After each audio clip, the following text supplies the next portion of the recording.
دوستانو تاسو ته به هم کله داسې لیست درکول شوي چې هغه د تصویر په شکل وي او تاسو غواړئ چې دا تصویر څخه ډیټا ایکسل ته ولېږدوئ ترڅو هلته کار پرې وکړئ او جدول ترې جوړ کړئ. نو د دې کار لپاره تاسو به ایکسل په براوزر کې پرانیزئ، یعنی خپل کروم براوزر کې دلته ایکسل ولیکئ، ایکسل براوزر ورژن باندې کلیک وکړئ. دلته ما ته یې راوستلی دی. نو را به شم دلته اوس څنګه کولی شو چې ډیټا دلته د تصویر څخه انسرټ کړو.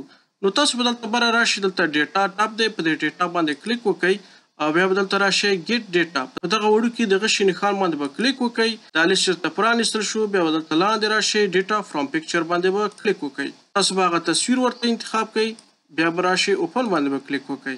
دلته به ډیټا لږ ځنډ څخه وروسته پروسس شي، خو دا د اوس پروسس شوله او تاسو کولی شئ چې دلته انسرټ ډیټا باندې کلیک وکړئ.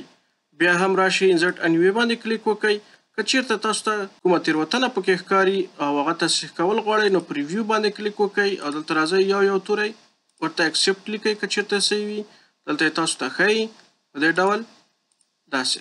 نو دلته اوس وګورئ چې زموږ لیست راغی او تاسو کولی شئ چې په دې باندې جدول یې کړئ یا هر څه چې ستاسو موخه وي د هغه موخې دپاره کار ترې واخلئ. نو د دا ډول ویډیوګانو لپاره زما اکاونټ فالو کړئ او لایک او شیر مو هیر نشي. ښې چارې.